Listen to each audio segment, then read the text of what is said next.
Bam. Bam. How are you? Good evening. It's Thursday, August 4th, 2022.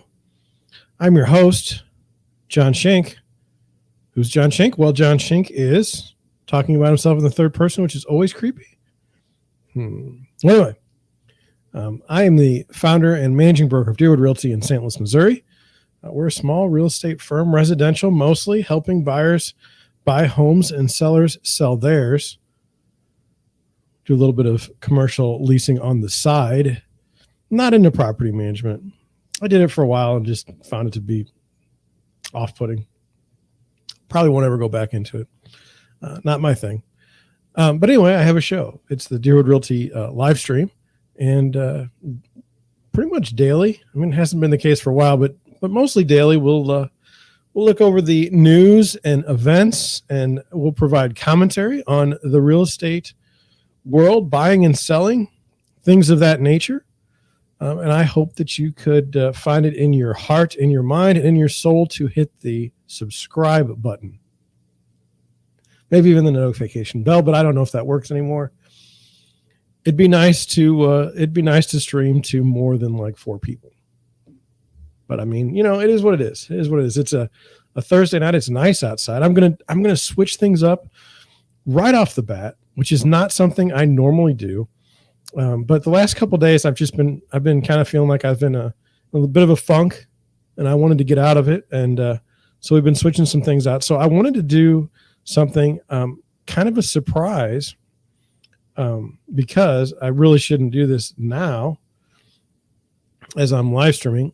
But I wanted to get to a part. I'm not going to show you the comment directly, but I got some comments on my one of my videos, and I wanted to go over it because well, I don't know if I'm going to make it here. I'm going there now. I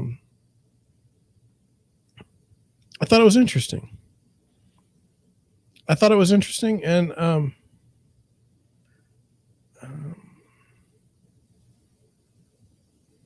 okay, I got it now. So, yeah, you know, as you know, I do live streams pretty much daily when I can. You know, sometimes lately the real estate business has been getting after me. I have to show houses, and I have to write up offers, and I have to do research on homes. It's not exactly like I have all day long to do nothing. But anyway, I had Deerwood Realty's live stream channel like separate. Moved it back over to Deerwood Realty because I just don't feel like I'm interested in building another channel on YouTube. I'm getting tired. You know, I've got the YouTube channel. I had the Deerwood Realty Clips channel. I moved all that stuff over. Everything's on just the Deerwood Realty channel now, and that's where we're going to stay. But as I've been doing that, I've been uploading old live streams and old videos from the live stream channel because I made a pretty good run at it. I think I started that channel, started posting daily to that channel in February. And so I have a lot of content over there, and my assistant is not happy with me for having to move all the content and shut down that channel. But anyway, that's how it goes. I had a comment on a video, and I thought it was kind of interesting. The video that I got the comment on was homeowners are refusing to list their homes for sale so others can buy. That was something I was reading, written by a millennial, not as a criticism, but that's who they were. And they were saying, shame on the older population for not letting us have homes to buy. I thought that was a weird way to look at things, an interesting way to look at things, but not the way I particularly think about things. But anyway, I did the show, and it was fine. And I got a comment, and I'm going to read the comment. It says, good content and something that needs to be told. Many factors to price increases, supply and demand, COVID money, et cetera, et cetera. I get that, but don't discount plain old greed.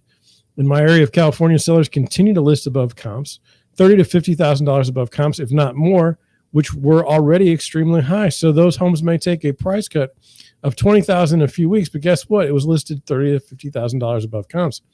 This isn't rocket science. This isn't rocket science. Listing agent is coaching seller through this. What does the buyer agent say?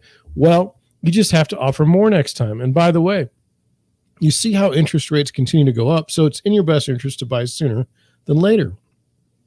I'm sick of these social media realtors with their same old recycle lines. Rental prices are going up quicker than home prices. Don't pay someone else's rent. There won't be a housing crash. All this does is create fear of missing out, and sadly, some people fall for it. Realtors and lenders, by and large, don't care about the seller nor the buyer. They make that sale, then move on to the next one. Sorry for the rant. I'm all for folks making money, but this has gotten ridiculous. Fortunately, I have a home, but this is affecting my 24-year-old daughter who wants to own a home at some point in the future, and my 2 younger kids who will be there at some point as well. I think this pretty much perfectly sums up the point of Deerwood Realty's channel. It perfectly sums up what I see in the marketplace. And I kind of just want to dissect this a little bit because such wonderful comments don't come on my videos very often. Most of the time it's just spam. Sometimes it's people writing stuff and I don't even understand what they're talking about. But let's go over this. So, part of the problem is, of course, in the supply and demand, of housing. Now, people are saying that there's so much demand out there and there's not enough supply. Well, that would lead me to believe, well, we need to build more units. We need to have more buildings built, whatever. But I don't know that that's true because I remember in 2007, 2008, there were many people who had bought investment type properties with no intention of ever living in them, but for perhaps to fix and flip them or to rent them. And they ended up, when they felt like they couldn't get their money out of them, they ended up trying to sell those houses. So it was like an artificial demand was being created at that time, and there was plenty of supply. Now, that was how many years ago? And how much is since 2007, so it's been quite a while. How much has the population of the United States increased since then? I suspect it's been pretty bad. Pretty bad meaning there's a lot more people here probably now than there were then. So could there actually be a demand issue or a supply problem? Absolutely. There could be. I don't think we'll ever know for sure. So they're right. I get that, but don't discount plain old greed. And that's what I see in the marketplace all the time. I do see a level of greed. And let me tell you how it manifests itself so you're not confused. Okay. So as a real estate agent, okay, when I go to a house, a potential listing, one of the sellers will ask me, well, what do you think the house is worth? What do you think I can sell it for? And I'll typically give them a number based on what I see when I'm at the house. I don't normally give over the phone estimates on a house because I've never seen the house. How am I supposed to know what it's going to go for? But anyway, I'll go and we'll talk about it. And I often ask the question, well, are you working with another agent? Are you talking to other agents? And if the answer is yes, and then I say, well, will you be making a decision based on what the other agents say the price of the home is or what the listing price should be? And if they say yes, then I'm already in trouble because I typically don't want to be the person that lists the house for the most amount of money as a strategy. And let me explain why. Let's just take what I saw in Oakville, Missouri, just this past weekend. I've sold a house in Oakville, so I'm not really worried about pricing. I have a pretty good idea what it is because I was studying the market pretty heavily there. And I was in a neighborhood where there was a house that just sold for about $200,000. And then there was another house that came to market that was very, very similar. That house went to market at $250,000. Wasn't really as nice of a house as the one that was listed for $200,000. Well, what's the difference? The $200,000 house is going to get bid up to probably $230,000, $240,000. Okay. The house that's at $250,000 isn't going to sell for $250,000. Okay. And I just feel like you're doing yourself a disservice by listing your house for such a high number and then watching someone come in, while your house is sitting on the market for weeks, come in finally at like below 230, when you could have just priced it right and probably gotten it sold the first weekend. But when I ask potential sellers, is that what you're going to go by? And they say, yes, I already know that I'm probably not going to win that listing because of plain old greed, as this person says. Plain old greed. There's a couple things that happen to a seller when they go to sell their house. Number one, because they bought the house, they will never, ever, ever, ever think that the house isn't wonderful. There's a weird thing where they just because it's theirs, it's worth it's worth more to them than it would be worth to anyone else. So you're going to get that. There's a bias there, but also the idea of greed. It's like, this is free money. I'm going to get free money just by putting my house up on the market. It doesn't work that way. So what I like to do is I like to price a house either very close to where it will sell, actually where I think it'll sell. So if I have a house that I'm in a market and it looks like the comps indicate it'll sell between, say, 230 and 240, I'm going to list it probably between 230 and 240 and take my chances. I'm not interested in holding the house for months at a time. Now, is that what somebody might want as a listing, as a selling person, as a seller? I don't know. I don't have a tremendous amount of listings, so I don't have to worry about it. I just think you should be fair and reasonable with someone. So let's continue to go through this comment. It says, in my area, California, sellers continue to list above comps, $30,000 to $50,000 above comps, if not more, which were already extremely high. One of the difficulties we were having here in St. Louis during this past summer is there would be a house that sells in the neighborhood for, $20,000 over what anything else had ever sold for. And then before you could even get that as a good comp, another house would go on the market for, 30 to 50 over what that last house just sold for. So you're having real time trouble getting something to appraise, which resulted in buyers resorting to using things like appraisal gap coverage in their offers, so that if the house did not appraise, they would still be able to somehow make a deal and work through the appraisal gap. So it says, and this is where it gets a little bit difficult. It says listing agent is coaching the seller through this. Well, I don't know that I coach my sellers anything. I normally just give them the information that I have, or that I think there's a little bit of a gut feeling to a listing. And I think that there's intuition, and I think that that's true. I typically don't coach anyone to do anything. So maybe that's a different word. Now, understand this particular comment is very beneficial to me and very nice. I don't want you to think I'm flaming the comment. But anyway, what does the buyer agent say? Well, you just have to offer more the next time. See, I've worked with buyers through multiple offers in which they don't get the house. And while it seems like it's just an easy thing to say is, you just need to offer more, there are houses, in my opinion, that don't warrant the high price that the home actually sells for. Not all the time, but there's some houses where it's like, if someone wants to pay X amount of dollars for the house over asking, that's on them. I'm not interested. So you just have more to offer the next time. It says, by the way, you see how interest rates continue to go up, so it's in your best interest to buy sooner than later. That is a sales technique that they are referring to. I have gotten to the point in my career where I don't feel like I need to sell anything. And what I mean by that is I can just give you the information that I know about, your particular listing, about the particular marketplace, and we can go from there.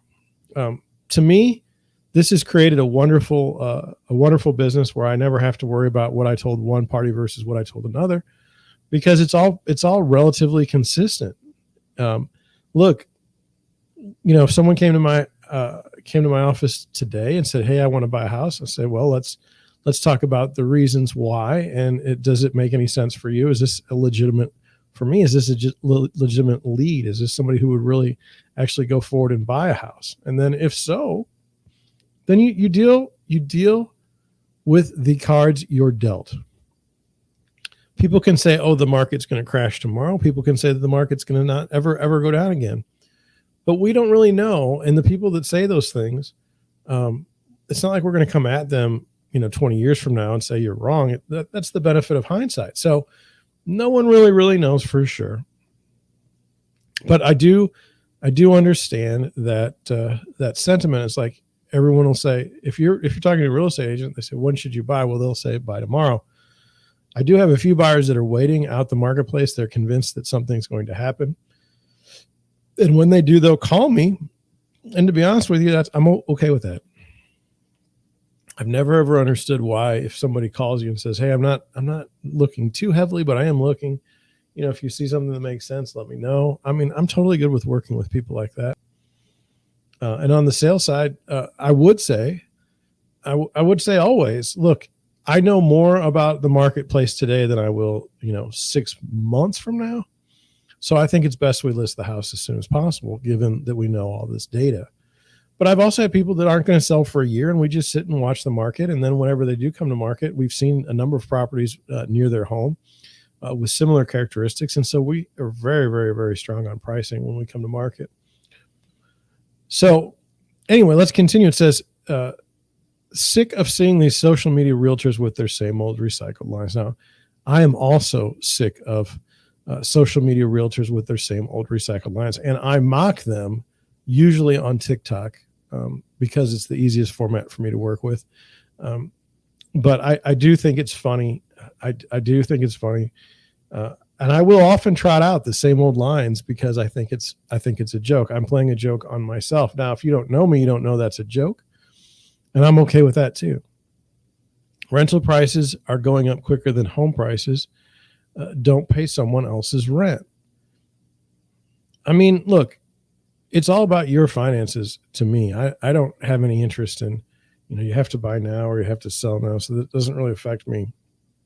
And then someone says there won't be a housing crash. Well, I don't know. So I do know this. I didn't mean to be getting into things, but I am not understanding why YouTube is blocking my email. And they're not doing it on purpose. I'm not criticizing, but it's like everything went to spam one day. And it's just like, I just want to make sure that I'm close.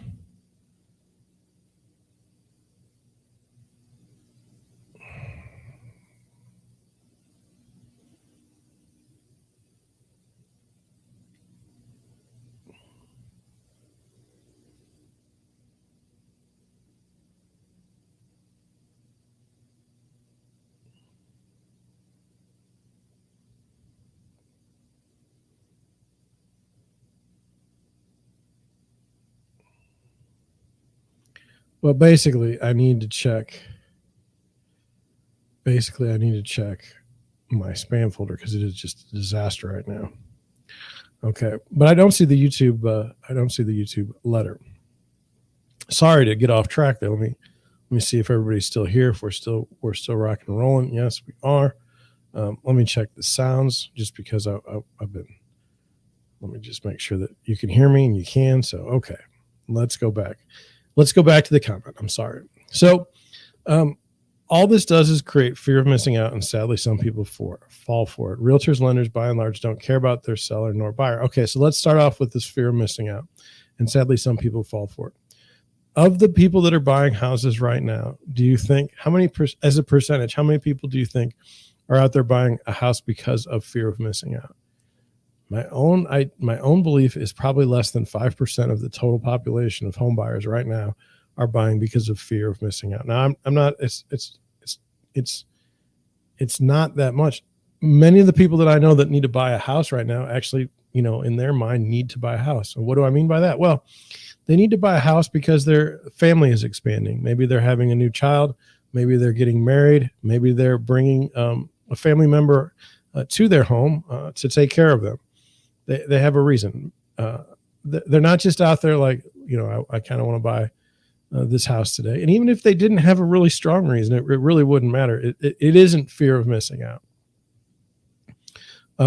Does it create a mania? Have real estate agents gotten very good at listing houses to create manias? Oh, it only works. The gimmicks only work for so long. And so let me just go over one. And it's one that I use, and I'm not ashamed of it.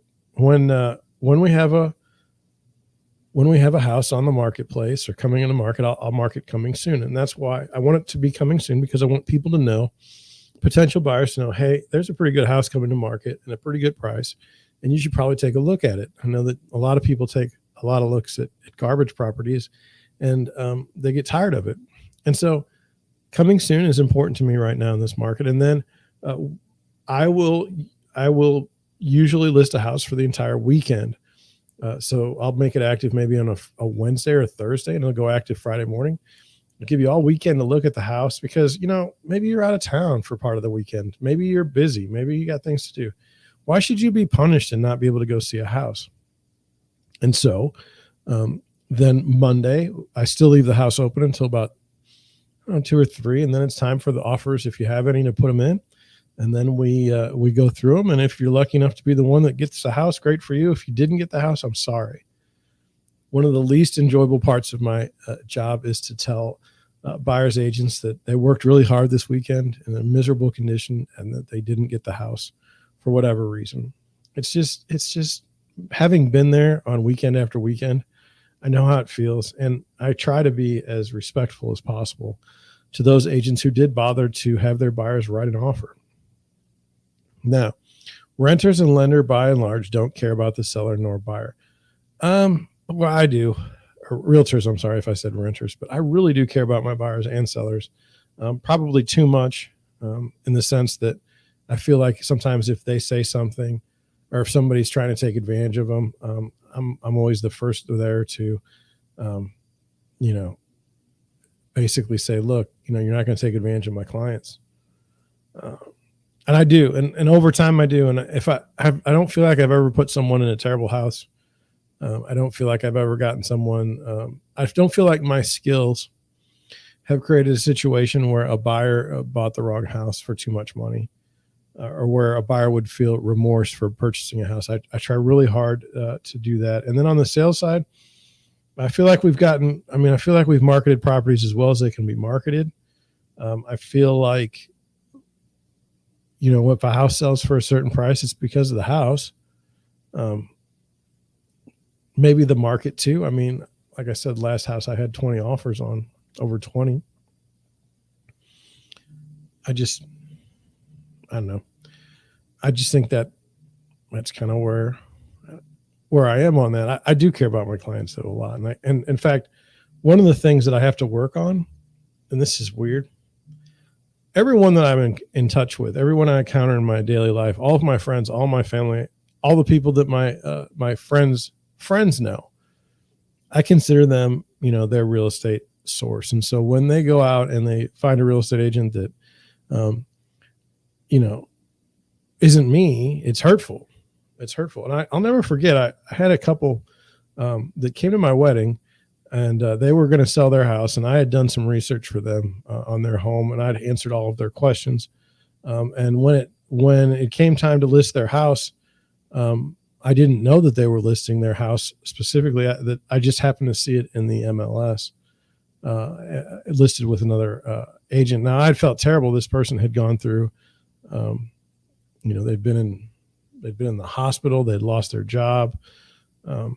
They just, I don't know. I felt bad for them, and I felt like a sucker, to be honest with you, at the end of the day, when they didn't choose me, didn't even bother to tell me they were going to use someone else. And so I do think that caring about your clients and caring about your buyers and sellers, it sometimes may have a detrimental effect on your own mental health. So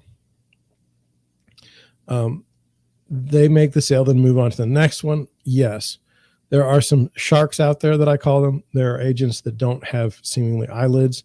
They are focused only on the kill, and they will easily move on to another sale as soon as they can. So then we go, sorry for the rant, I'm all for folks making money, but this has gotten ridiculous. Well, that's exactly right. I think that's a fair sentiment. Would you ever begrudge someone for wanting to sell their house for the best price possible? I don't think so.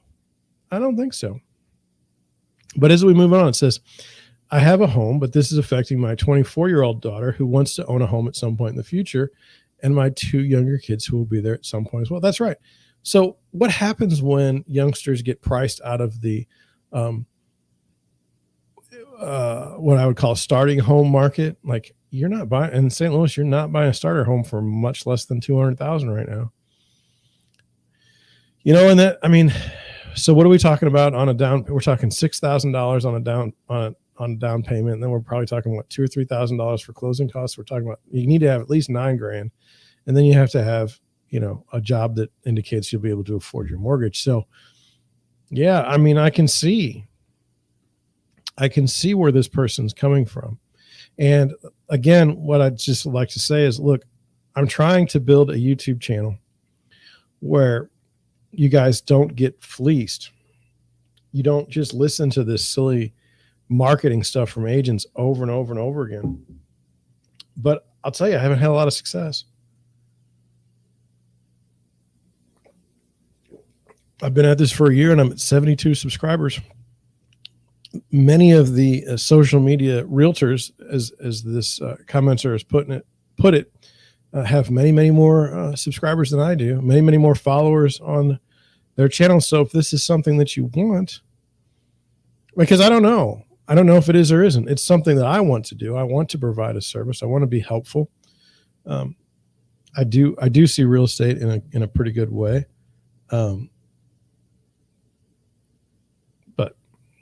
But we'll just have to take it as it comes.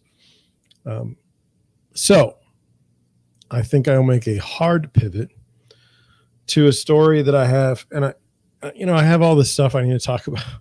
I wrote it all down, but I do have these what I would call stories related to my everyday business, and I want you to learn them so that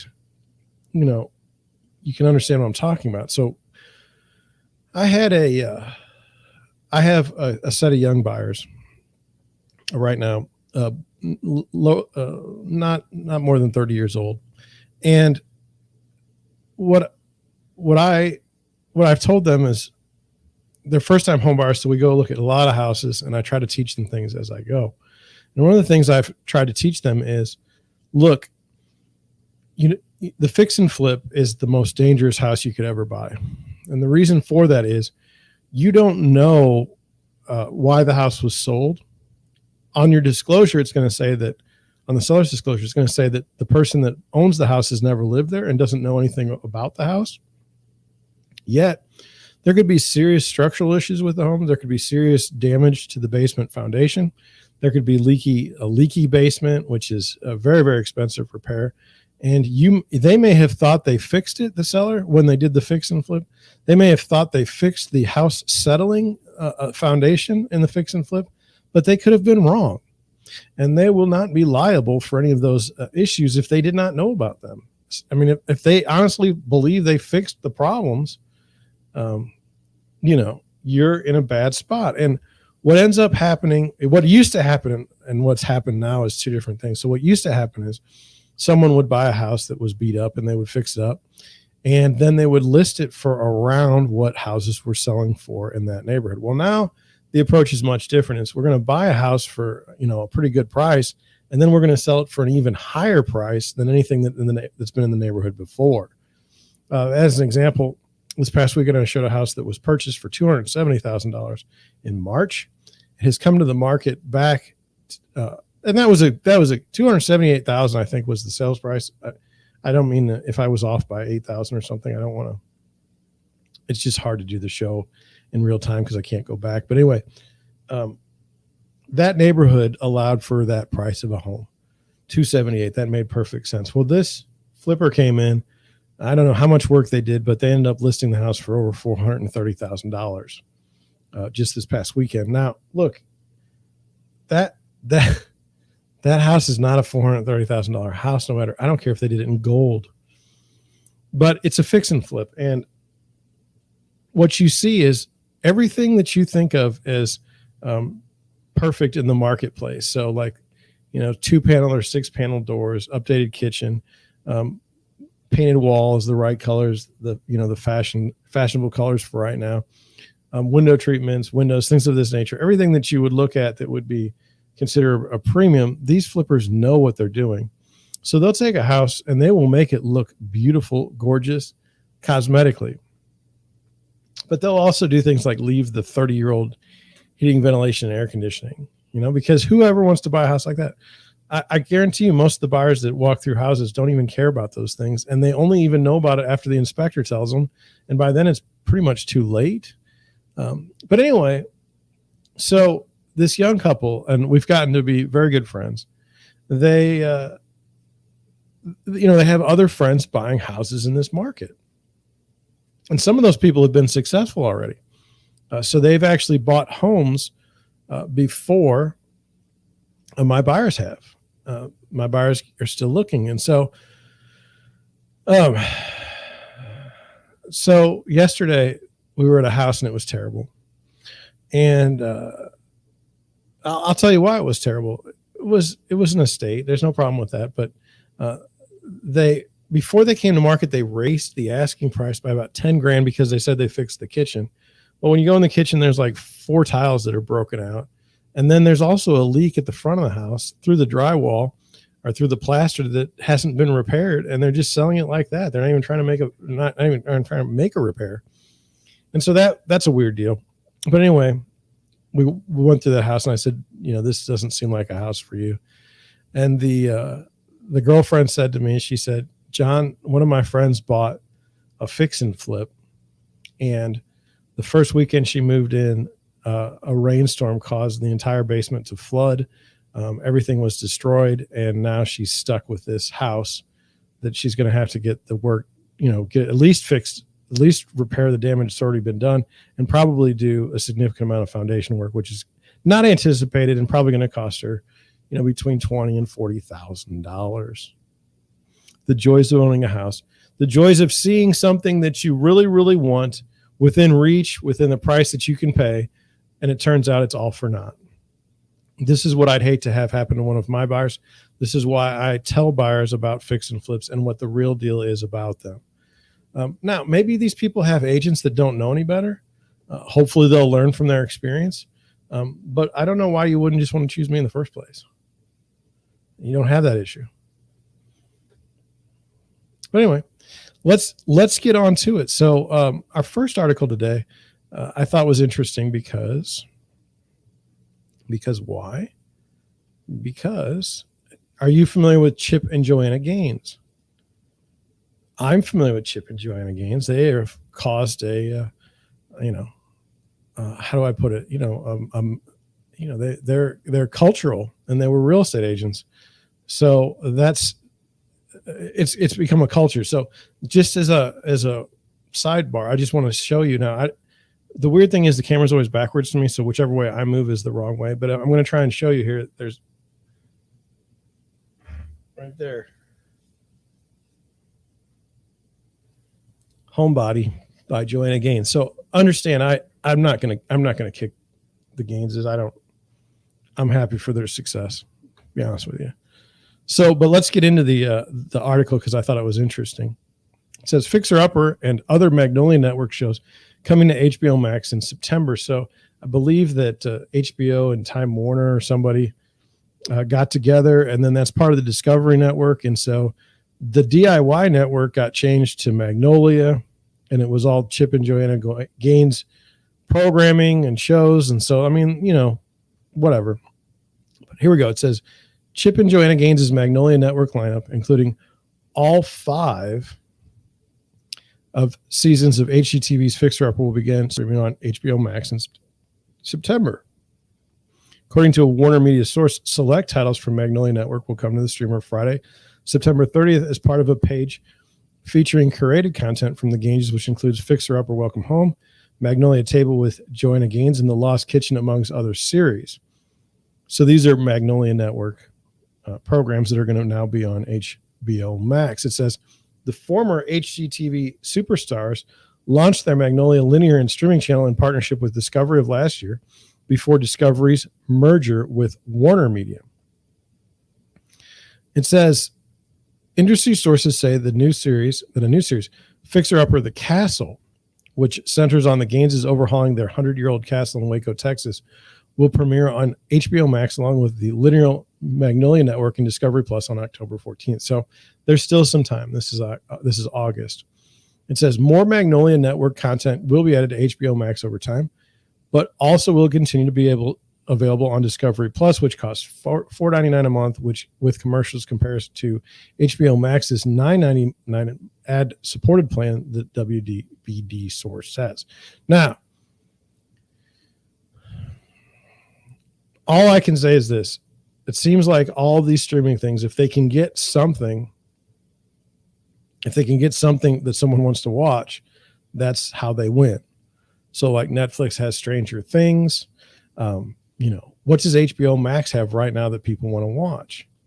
I don't know. I don't have HBO Max, and I'm not getting HBO Max. I at some point hope that things, work out, basically. I hope someday I'll be able to buy something where I can see all of the channels that I want to see and all the shows I want to see and not deal with all the other garbage. But anyway, it says the news comes ahead of Warner Brothers Discovery's Q2 earnings report and presentation later today, which is expected to be when the CEO and company reveal more about the future of HBO Max and Discovery Plus, which are set to be combined into one platform at some point and plans for the rest of the company. It's like the streaming wars. It says Magnolia Network first launched as an app inside Discovery Plus last July, and a linear channel rebranded from Discovery's DIY network went live in January. So I think DIY went to Magnolia, but I liked DIY network. I really haven't had a lot of time to watch TV to know anything else. It says, as Variety exclusively reported in April ahead of the close of Discovery's acquisition of Warner Media and rebranded into Warner Brothers Discovery, it was decided that oversight of the Magnolia Network, a joint venture between the Gaineses and Discovery, would move under the team at HBO. Now, look at what the Gaineses have. They have themselves, and people want to watch them. That's pretty cool. I mean, they're not out there streaming on YouTube like me because they don't have to. Anyway, this new structure, the president of Magnolia, Allison Page, now reports directly to HBO and HBO Max content chief Casey Bloys. Bloys is one of the few Warner Media execs still standing following the mass exodus that first began ahead of the Disney-Warner Media merger's close and has continued on as Zaslav slowly reveals his new leadership team and structure.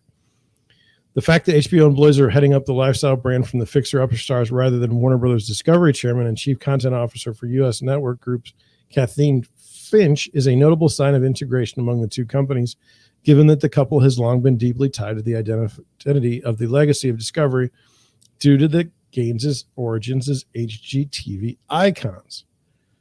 So, Chip and Joanna Gaines, Magnolia Network, so important to the merger with HBO or Warner Brothers Discovery that they're actually, they're not being left behind. So good for them. I have nothing. I won't attack them. I won't attack them. It's not going to happen. If you were looking for that, I'm sorry.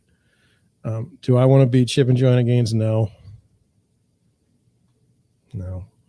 But I'm happy for them. Let's get over to interest rates today. This is on Deerwood Realty, STL.com. It's down at the bottom here. Let me just go to the top just so you can see I exist. It's here. Anyway, going down, it says, and I just want to double check. It says the 30-year fix has dropped 41 basis points since yesterday at 5.09%. That is a huge benefit for those looking to lock in on their mortgage. I can only hope that one of my buyers who's been waiting to lock in, locked in today and not yesterday. But that's just it with the mortgage rates. It's 5.09%. Good luck finding that actual rate somewhere.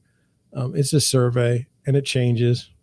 But yeah, what's going to happen if rates get lower than 5.5% and stay that way? We're going to be off to the races again, I think.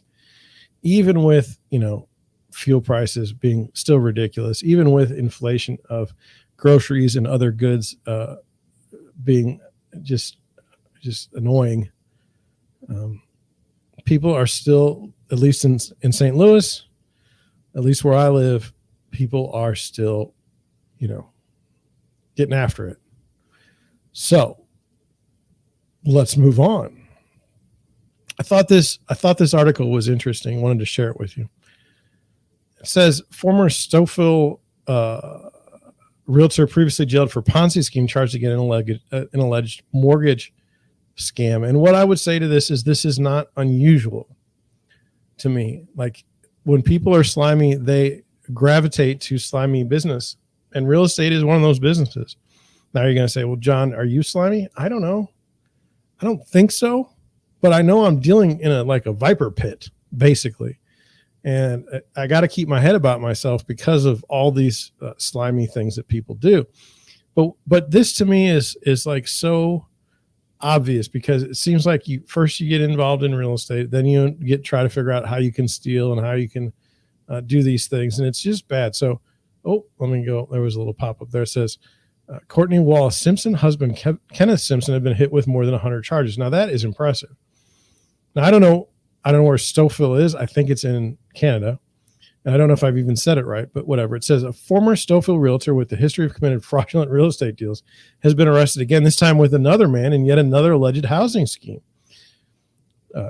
This lady, I don't want to say her name, it's there, from Uxbridge, was arrested July 13th and charged with multiple offenses, including fraud, uttering forged documents, and breach of trust. None of the most recent charges have been proven in court. So allegations. It says Wallace Simpson was convicted and sentenced in 2007 to 5 years behind bars for large-scale real estate fraud. That was in relation to a mortgage fraud she perpetrated against 60 people during her time at York Region Realty in Stouffville. Victims invested between $300,000 and $1.5 million in the scheme. At the time, the Toronto Star quoted York Regional Police Detective Fred Kerr, who explained just how badly the fraud hit some people. Some people here have been financially wiped out. Wallace Simpson's father, Newman Wallace, a former dean at Seneca College, said at the time that the Real Estate Council of Ontario audited her 3 times and she passed each one. After being granted full parole after 1 year of sentencing, she was jailed again for breaking the conditions of her parole when she visited a home that she was barred from attending. Now, that's kind of interesting. What happened? You're barred from attending a home and you attended it. It's alleged that investors lost some $15 million as part of the scheme, some $6 million of which was never recovered. The most recent charges stem from an alleged fraudulent real estate deals in several jurisdictions. A common thing in these events would be for the victims to display interest in a property and provide advance payments to the suspects, only to find out at a later date that the financial commitment was not in fact honored, as the transactions were determined to be fraudulent in nature. As a result of these incidents, 18 victims incurred a significant financial loss. So that's kind of interesting. The victims would display interest in a property and provide advance payments to the suspects, only to find out at a later date that the financial commitment was not in fact honored. So let's just try and put it in a way that I would understand it. Let's say you want to buy a house, and this is your real estate agent, and you say, hey, I want to buy this house. And they say, great, let's write an offer. And so you write an offer. And as part of that offer, you've got an earnest money check, okay? And in this market, you probably have a pretty good fat check because you really want the house. And so in this case, the real estate agent would take that check and they would go ahead and deposit that somehow, in some way. They'd have it written out to them or something. And then when you either didn't get the house, you wouldn't get the money back, or you never got the house. Like you thought you had the house for a long time, and then all of a sudden something magically happened and you didn't. That's the only thing I can think of. It says a Facebook page under the name Wallace Simpson Homes features pictures of a woman with photos of homes for sale dating back to 2018. The phone number is no longer assigned, and the URL associated to the page is a broken link. Wallace Simpson is charged with 84 fraud-related charges. Kenneth Simpson faces 30 charges. The spokesman for RICO says Wallace Simpson registration was revoked in 2006, meaning that if she is trading, it was being conducted illegally. So she hasn't had her broker's license or real estate license since 2006. Do people ask me if I'm a licensed agent? No, they don't. Has anybody ever asked to look at my license? No, they haven't. Should they? I don't know. I have a license. It's in my desk right on this, right here, right below me. So, I do have my license. I can't imagine. Anyway, as for Kenneth Simpson, RICO released a statement in 2021 explaining an immediate suspension order had been issued to suspend his registration along with that of Wynn Realty Corporation. Very interesting that he used that name, Wynn, Las Vegas. If you can play on stuff, do it. I mean, I don't. Deerwood Realty is the name of the street that I live on. And that's where I got it. It's not really that, you know. But anyway, investigators believe there are more victims have yet to come forward and are urging anyone affected to contact them. So anyone who believes they've been the victim of a similar incident or anyone with information should call this and so and so. But anyway, many charges. Do I think that there's fraud in real estate? Oh, yes. Do I think you can really get burned in real estate? Oh, yes, definitely. I have no sympathy for people that commit these types of crimes against the good nature of the public. And that's all I'm going to say about that. What do we got? Let's move on. I don't know. I don't remember the next article. Oh, yes. I thought this was hilarious. Okay. This is an MMA site, mixed martial arts. Okay. And people like for SEO want to have their articles in a bunch of different places so that they can get backlinks back to their website. Now, I don't do this as a standard practice. I have an account on Medium that I will write on every once in a while, but I haven't written a blog post since probably 2019. To me, there's just not a lot of success there. If that makes any sense. Like if I have the best page for a particular keyword, that's people all over the country looking at my page. It's not helping me sell real estate.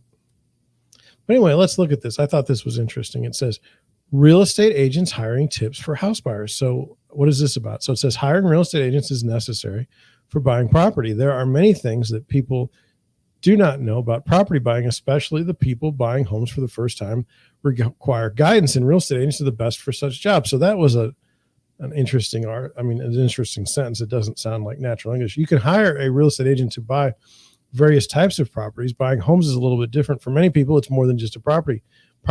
Buying homes for a living make a big investment and would not want to buy bad homes. It doesn't make any sense. Homes are where people make memories with their families and friends. Suppose you're the one looking to buy a home. You should not avoid hiring real estate agents to save a few bucks. A real estate agent could save you from a lot of trouble that may arise while buying a property. Real estate agents understand the process of buying a property, and they can save you from investing in bad homes or properties. A good one can, yes. A bad one will steer you to the fix and flip every time.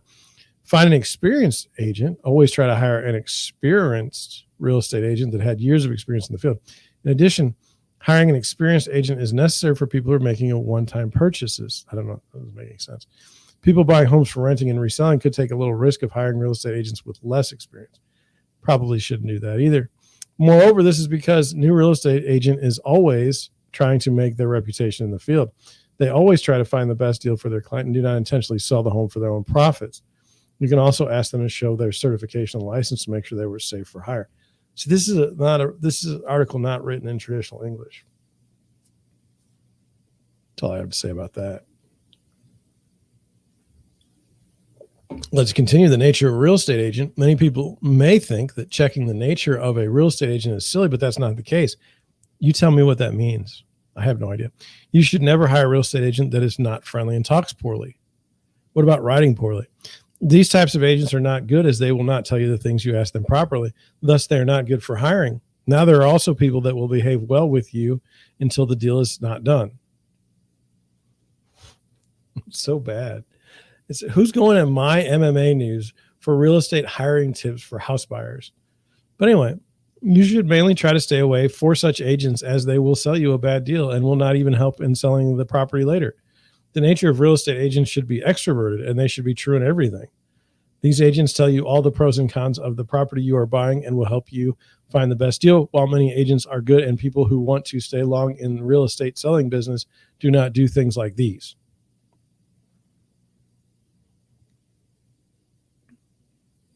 By the way, I'm not extroverted. I'm an introvert, and there are times when I get so much information, feedback, that I get tired and I don't want to talk anymore. Am I a bad real estate agent? I don't know. God, good luck finding the best real estate agent. I don't even know what that means.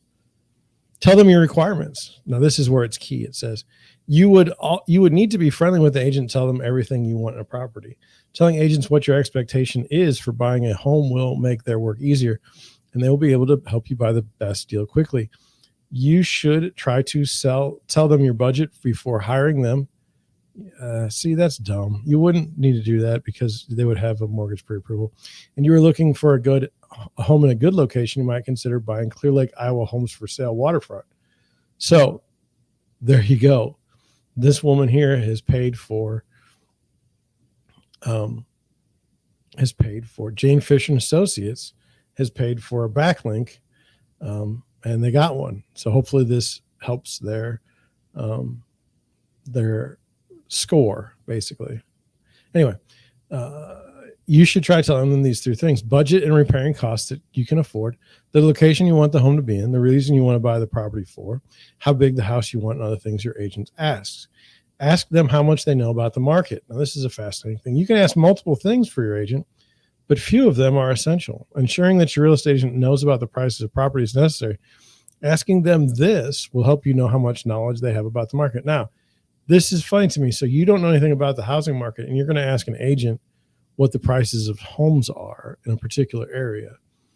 So how are you going to double check that? A real estate agent without much knowledge about this field will not be a good hire. Well, okay. Knowledge checking can be done by asking simple questions like the prices of property and the process of buying. Agents have a sheer duty of helping people buy a house safely. If they don't have the knowledge, how will they keep you safe? I mean, it's so bad. This article is so bad. And I enjoy it because it's terrible. It's absolutely terrible. If you're looking on the internet for advice about how to find a real estate agent, and you're using this article as your main source of information, you are in trouble. You're just in trouble. Check the reputation of the agent. Checking the reputation of the agent can be done easily. You will need to consult with the previous client of your real estate agent. Their clients will tell you the truth about the agent and will help you know if you should hire them. Many real estate agents nowadays have websites you can hire them from. Oh, like Clear Lake, Iowa homes for sale on the waterfront? On their websites, you can see the reviews of their customers.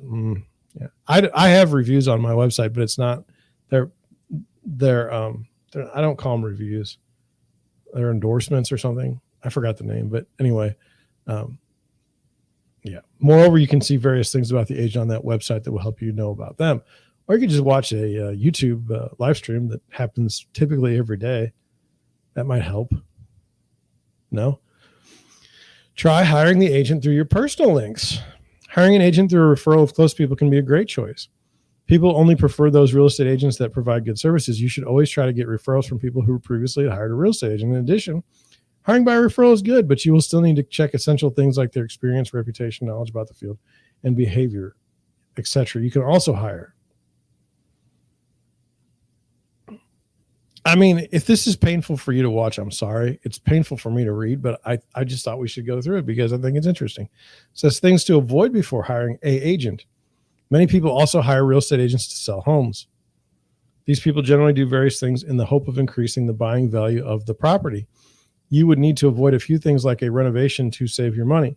Renovating a house for selling could be necessary if the home is too damaged. However, there are still people that would buy a home that is not renovated. Renovation is an unnecessary expense if the house is not severely damaged. Many people even do coloring of the house. Unfortunately, not everyone likes the same color. Therefore, you should do only cleaning and normal repairing. Things like color and renovation should be left to the buyer's choice. Wow.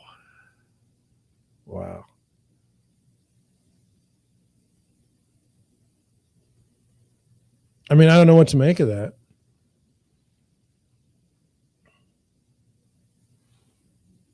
It just was a garbage article, but it linked to this website. So we'll go here. Jane Fisher and Associates Real Estate Consultants. What's my home worth? Why you should choose us. I love North Iowa.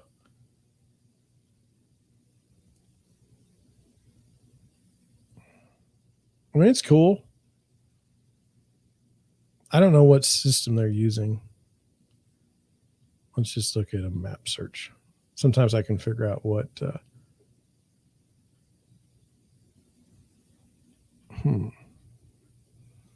Okay, I can't figure it out. Normally, I can figure out what the template site is, and then here we go. Boomtown. They're using Boomtown. Wow, Boomtown is writing articles for backlinks and MMA reviews. Interesting. All right. Well, anyway, if you want to know what a template site is, like Boomtown, let's go back to here. Boomtown is they'll build you a website. They're a marketing conglomerate. Let's see. I'm kind of bored. Let's go look and see. I'm not going to look at anything else today, but let's look at.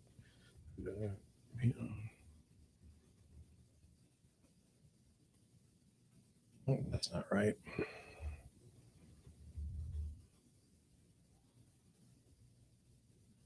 BoomtownROI.com. Let me get over there for you. Here. Well, that's not good. There. I think this is it. Let's see. Yes. All the tools, technology, and teams for real estate success. Expert lead generation, IDX websites, intelligent CRM, lead management services, and more come in flexible packages that scale with your success. See why Boomtown is the number one rated real estate CRM year after year. I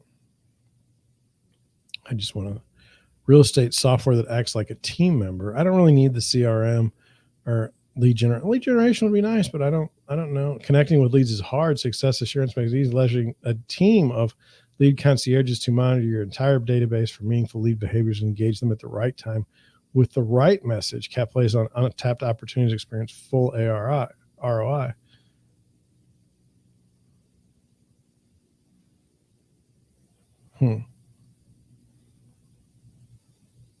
I don't need a CRM. I can tell you that much. Good with that. So let's see what launch is. An entry tool to get your team off the board.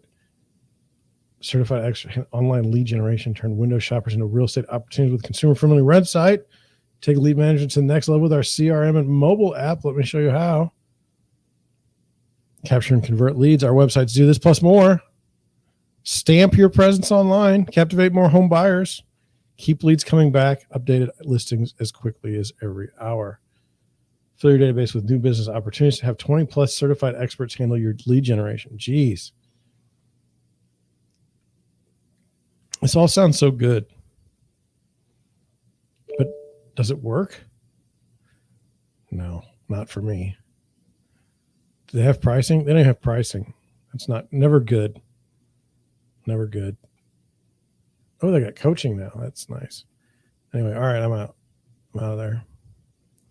So, gosh, what did we learn today? We went through a ton of stuff.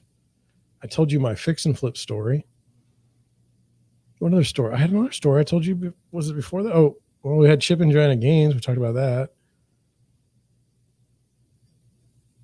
Gosh, I don't even remember. Isn't that crazy? Oh, Google. Yeah, well, no, we did that. We talked about the lady that has a little trouble with the law. She fought the law and the law won again and again and again, 57 times at least on one of the sets of charges. I don't know. What did you think of the show today? Did you enjoy it? Man, I'd love to have people in the chat. Man, I'd love to make it like a nice interactive deal. I thought that a chat would be hard during the day. I don't know. Was it Dr. Disrespect? I don't know. That guy had 22,000 people watching him during the day the other day. Like 9 o'clock or 10 o'clock in the morning. So I don't think that's the problem. Anyway, I think I'm going to last. I think I'm going to keep it out. Keep it on for an hour, just because I think it's always good to stream for an hour. But as for tonight, what am I going to do? I'm not going to do a whole lot. There's not a lot going on. Tomorrow night I got to show houses.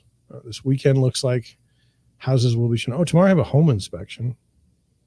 That's something else. Let's talk about that here at the end. Should your buyer's agent accompany you to a home inspection of a house you purchased? I say yes. And I do try to make every single one of my inspections. Why? Because if there's something wrong with a house, I need to see it. I need to know what it is so I can talk to the sellers about it.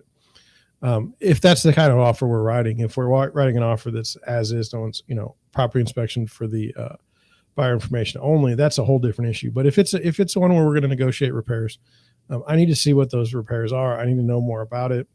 I need to know if maybe I've had times where the sellers have a button or a switch in a certain room that takes care of something, and we don't see it when we're walking through on the inspection. And all it takes is a simple question like, hey, this light didn't work. Is there a switch somewhere else? And they say, oh yeah, it's in the other room. It's kind of tricky. There's no reason to get really, really angry about inspections. I think that there's a certain way to conduct them. Some agents conduct them much differently. But I guess that's something we should talk about maybe tomorrow or another day. Inspections. All we need to know about inspections. With that thought, I'm headed out. Thank you for watching. I will check you out. I won't check you out at all anyway because nobody's here. But, I will be back tomorrow. So please come aboard then. And thank you for watching. Again, if you're at the end and you've made it this far, would you consider subscribing? It would really help me out and I would appreciate it. Thank you for watching. Good night.